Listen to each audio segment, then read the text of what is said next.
sowan Mbak Tia kang nedeng temanten anyar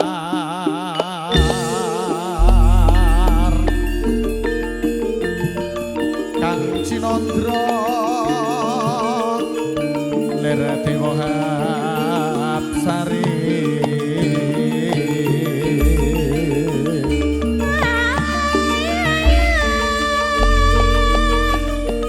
gandeng rentang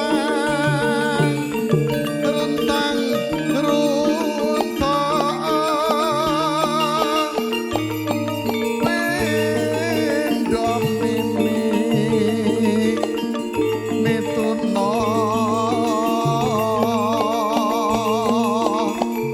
tanpa gendang esem seng semega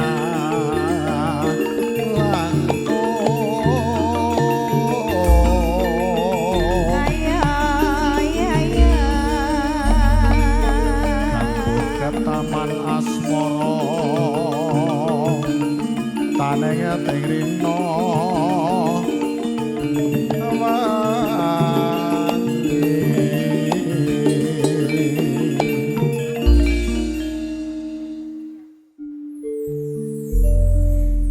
dipaske Mbak nggih Mas Sabtu minggu iki dina jagong nasional para tamu le jagong dina iki ora mung sepisan iki ning isih pirang-pirang gong jagongan diaturake lumantar mangayu bagya kasembadan.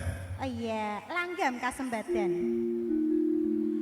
Jagong manten hiburane campur sari. Tamu akhir beber tumagi pergi. Kaya lamu busana menegarani. Nganti kaya ing madyaning taman sari.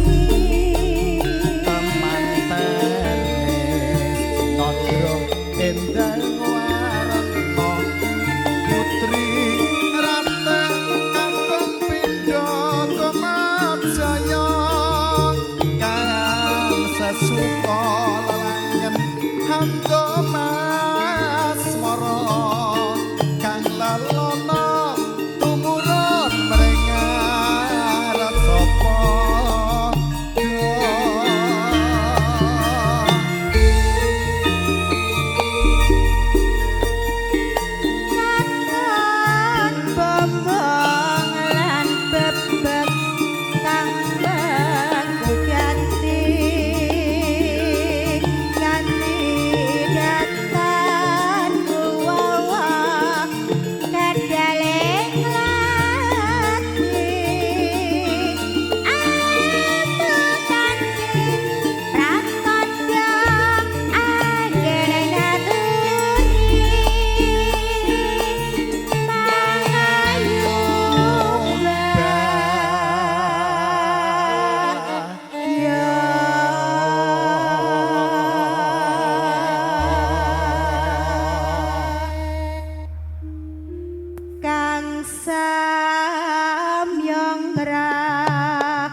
mangayu bagya ya Mbak ingkang samya ngrawuhi tegese ndongaaken kabecikan kanggo ponang putra penganten. Leres Mas Gilang. Kae lho sawangan kae lho Mbak.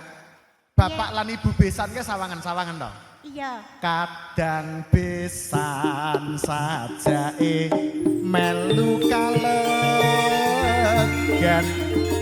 sekalian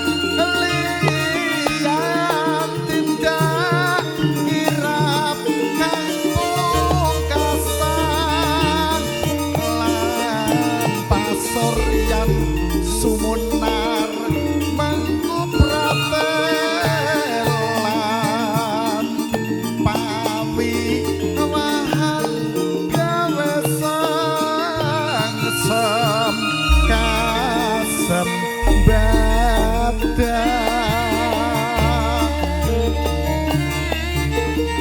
sembodo tenan ya cahaya Ya Kang Mas.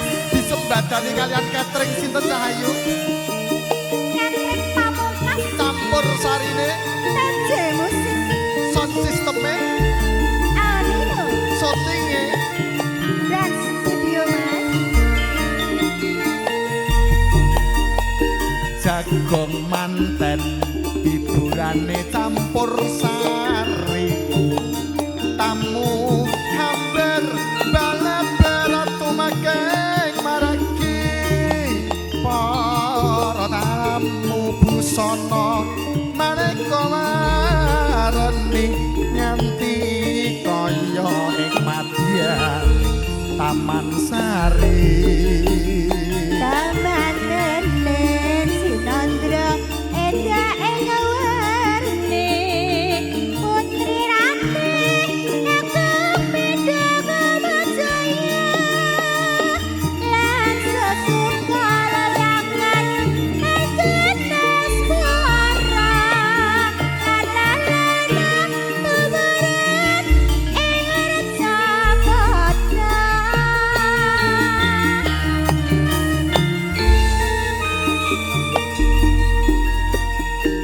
katon bombong lan bebek kang mangkugati Pak Setianto nganti datang kuwawa kedyaling lati hamong kanthi pratandha anggen ngaturi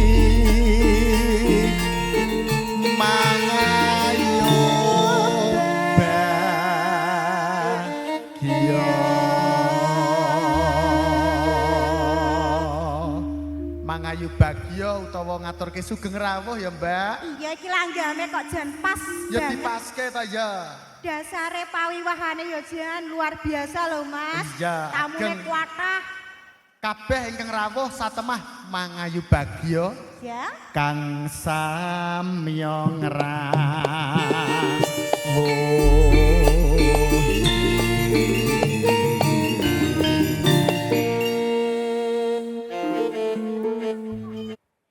Kalau Mas Gilang pundi-pundi ta Mbak kadang Oh, iya. besan saja melu ngalakan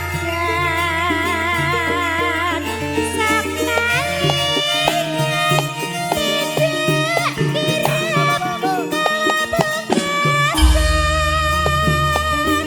lana pasaran sumutan nama pratilan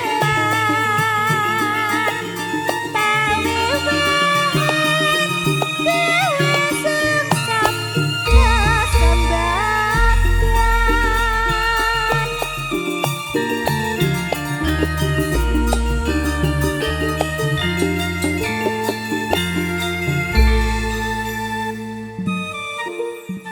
matur nuwun Ye sami-sami sugeng lenggah sedaya mawon ibu